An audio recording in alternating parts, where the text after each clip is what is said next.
नमस्कार मित्रांनो, स्पर्धा परीक्षा मराठी या चॅनलमध्ये आपले स्वागत आहे. जानेवारी महिन्यामधल्या चालू घडामोडीवरचा हा आपला 15वा व्हिडिओ आहे. यापूर्वीच्या सगळ्या व्हिडिओची लिंक खाली डिस्क्रिप्शन बॉक्समध्ये दिलेली आहे. ते व्हिडिओ तुम्ही पाहिले नसतील तर व्हिडिओ पाहून घ्या. व्हिडिओ आवडले तर लाईक करा. चॅनलला आतापर्यंत सबस्क्राईब केलं नसेल तर चॅनलला सबस्क्राईब करा. आता आपण आजचा व्हिडिओ सुरू करूयात. आजचा आपला पहिला प्रश्न आहे, आर्थिकदृष्ट्या दुर्बल घटकातील बेरोजगार तरुणांना रोजगारांच्या संधी उपलब्ध करून देण्यासाठी खालीलपैकी कोणत्या राज्याने युवा स्वाभिमान योजना सुरू केली आहे? याचं उत्तर आहे पर्याय क्रमांक 3 मध्य प्रदेश. मध्य प्रदेश या राज्याने नुकतीच आर्थिकदृष्ट्या दुर्बल घटकातील बेरोजगार तरुणांना रोजगारांच्या संधी उपलब्ध करून देण्यासाठी युवा स्वाभिमान योजना ही योजना सुरू केली आहे. या योजनेअंतर्गत मध्य प्रदेश सरकार तेथील बेरोजगारांना किंवा तेथील आर्थिकदृष्ट्या दुर्बल घटकातील बेरोजगारांना 100 दिवसांचा रोजगार पुरवणार आहे. तसेच कौशल्य विकासासाठी ट्रेनिंगसुद्धा देणार आहे. ही योजना आहे युवा स्वाभिमान योजना. ही मध्य प्रदेशने सुरू केलेली आहे. मॅपमध्ये बघा, हा आहे मध्य प्रदेश. मध्य प्रदेशची राजधानी आहे भोपाळ. मध्य प्रदेशचे सध्याचे राज्यपाल आहेत आनंदीबेन पटेल आणि मध्य प्रदेशचे सध्याचे मुख्यमंत्री आहेत कमलनाथ. आणि याच मध्य प्रदेशने नुकतीच युवा स्वाभिमान योजना ही योजना सुरू केलेली आहे. पुढचा प्रश्न, इंडोनेशिया मास्टर्स ही स्पर्धा खालीलपैकी कोणत्या खेळाशी संबंधित आहे? याचं उत्तर आहे पर्याय क्रमांक 1 बॅडमिंटन. इंडोनेशिया मास्टर्स ही स्पर्धा बॅडमिंटन या खेळाशी संबंधित आहे. हा प्रश्न आपण इथे घेतला आहे कारण नुकतीच इंडोनेशियामध्ये इंडोनेशिया मास्टर्स 2019 ही स्पर्धा 22 ते 27 जानेवारी 2019 या कालावधीमध्ये संपन्न झालेली आहे. आणि या स्पर्धेमध्ये किंवा इंडोनेशिया मास्टर्स 2019 या स्पर्धेमध्ये विमेन्स सिंगल महिलांच्या एकेरी गटामध्ये भारताच्या सायना नेहवालने अजिंक्यपद पटकावलेलं आहे. सायना नेहवालनं स्पेनच्या कॅरोलिना मारिन ह्या खेळाडूला नमून किंवा हिचा पराभव करून हे विमेन सिंगलचं इंडोनेशिया मास्टर्स 2019मध्ये विमेन सिंगलचं टायटल जिंकलेलं आहे. त्यामुळे हा प्रश्न आपल्यासाठी महत्त्वाचा आहे. आणि ही इंडोनेशिया मास्टर्स ही स्पर्धा बॅडमिंटन या खेळाशी संबंधित आहे. उत्तर आहे पर्याय क्रमांक 1. पुढचा प्रश्न, ऑक्सफर्ड डिक्शनरीने 2018 मधील Hindi word of the year म्हणून खालीलपैकी कोणत्या शब्दाची निवड केली आहे? याचं उत्तर आहे पर्याय क्रमांक 2 नारी शक्ती. ऑक्सफर्डने 2018चा Hindi word of the year म्हणून नारी शक्ती या शब्दाची निवड केलेली आहे. भारत सरकारने महिला सशक्तीकरणासाठी केलेले प्रयत्न तसेच मीटू आंदोलनाच्या पार्श्वभूमीवर ऑक्सफर्डने या शब्दाची नारी शक्ती या शब्दाची निवड केलेली आहे.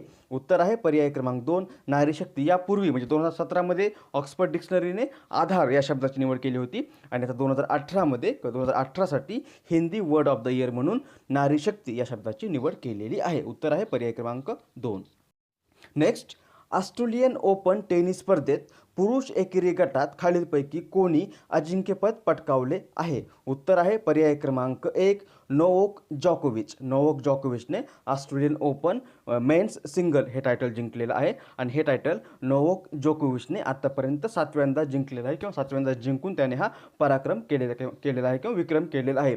त्याने अंतिम सामन्यामध्ये राफेल नदालला नमवून हे टायटल ऑस्ट्रेलियन ओपन पुरुष एकेरी हे टायटल जिंकलेलं आहे. उत्तर आहे पर्याय क्रमांक 1. पुढचा प्रश्न, खालीलपैकी कोणत्या राज्याने ऑपरेशन ऑलिम्पिक सुरू केलेले आहे? उत्तर आहे पर्याय क्रमांक 3 केरळ. केरळ या राज्याने ऑपरेशन ऑलिम्पिक सुरू केलेलं आहे. हे जे ऑपरेशन ऑलिम्पिक आहे ते ऑपरेशन ऑलिम्पिक विविध खेळात भाग घेणार किंवा ऑलिम्पिक्समध्ये विविध खेळामध्ये भाग घेणाऱ्या खेळाडूंना जागतिक दर्जाचे प्रशिक्षण देण्यासाठी सुरू केलेलं हे ऑपरेशन ऑलिम्पिक आहे. या ऑपरेशन अंतर्गत किंवा या ऑपरेशन ऑलिम्पिक अंतर्गत खेळाडूंना म्हणजे विविध खेळाडूंना बॉक्सिंगमध्ये असतील किंवा cycling, swimming, shooting, wrestling, badminton किंवा इतरही अनेक खेळामध्ये भाग घेणाऱ्या खेळाडूंना जागतिक दर्जाचं प्रशिक्षण देण्यासाठी ही ऑपरेशन ऑलिम्पिक सुरू केलेलं आहे आणि हे केरळ या राज्याने सुरू केलेलं आहे. उत्तर आहे पर्याय क्रमांक 3 केरळ. इथे केरळचा उल्लेख आलेला आहे मॅपमध्ये बघा, हे आहे केरळ. केरळची राजधानी आहे तिरुअनंतपुरम. केरळचे सध्याचे राज्यपाल आहेत पी सदाशिवम आणि केरळचे सध्याचे मुख्यमंत्री आहेत पी विजयन. नेक्स्ट, खालीलपैकी कोणत्या देशाने उसाच्या रसाला राष्ट्रीय पेय म्हणून घोषित केले आहे? उत्तर आहे पर्याय क्रमांक 3 पाकिस्तान. पाकिस्तान या देशानं नुकतंच उसाच्या रसाला त्यांच्या देशाचं राष्ट्रीय पेय म्हणून घोषित केलेलं आहे. इथे पाकिस्तानचा उल्लेख आलेला आहे मॅपमध्ये बघा. हा आहे पाकिस्तान. पाकिस्तानची राजधानी आहे इस्लामाबाद. पाकिस्तानचे सध्याचे राष्ट्रपती आहेत आरिफ अलवी आणि पाकिस्तानचे सध्याचे पंतप्रधान किंवा PM आहेत इम्रान खान. आणि याच पाकिस्तानने उसाच्या रसाला राष्ट्रीय पेय म्हणून घोषित केलेलं आहे. आता कालच्या व्हिडिओमध्ये विचारलेला प्रश्न.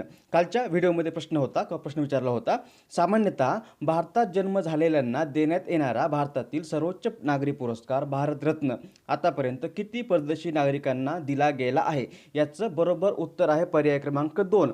बऱ्याच जणांनी उत्तर 3 दिलं आहे. म्हणजे त्यांनी मदर तेरेसांना कन्सिडर केलेलं आहे. मदर तेरेसा यांचा जन्म जरी भारतात झाला नसला तरी त्यांनी 1948मध्ये स्वइच्छेनं भारताचं नागरिकत्व स्वीकारलेलं होतं. त्यामुळे त्या भारताच्या नागरिक आहेत किंवा होत्या. त्यामुळे याचं जे बरोबर उत्तर आहे ते पर्याय क्रमांक 2 आहे. म्हणजे आतापर्यंत 2 परदेशी नागरिकांना हा पुरस्कार दिला गेला आहे. ते आहेत 1987मध्ये पाकिस्तानचे खान अब्दुल गफार खान यांना दिला गेला आणि 1990मध्ये नेल्सन मंडेला, दक्षिण आफ्रिकेचे माजी राष्ट्रपती नेल्सन मंडेला यांना 1990मध्ये हा भारतरत्न पुरस्कार दिला गेला. म्हणजे उत्तर आहे पर्याय क्रमांक 2. 2 परदेशी नागरिकांना आतापर्यंत भारतरत्न हा पुरस्कार दिला गेला आहे. आता आजच्या व्हिडिओचा प्रश्न. या प्रश्नाचं उत्तर तुम्हाला खाली कमेंट बॉक्समध्ये द्यायचं आहे. प्रश्न आहे, ICCने 2018च्या विविध पुरस्कारांची घोषणा नुकतीच केली आहे. सदर पुरस्कारांमध्ये 2018चा emerging player of the year हा पुरस्कार खालीलपैकी कोणाला मिळाला आहे? प्रश्न आहे, ICCने 2018च्या विविध पुरस्कारांची घोषणा नुकतीच केली आहे. सदर पुरस्कारामध्ये 2018चा emerging player of the year हा पुरस्कार खालीलपैकी कोणाला मिळाला आहे? पर्याय आहेत ऋषभ पंत, विराट कोहली, मुस्तफा अली आणि यापैकी नाही. याचं बरोबर उत्तर तुम्हाला खाली कमेंट बॉक्समध्ये द्यायचं आहे.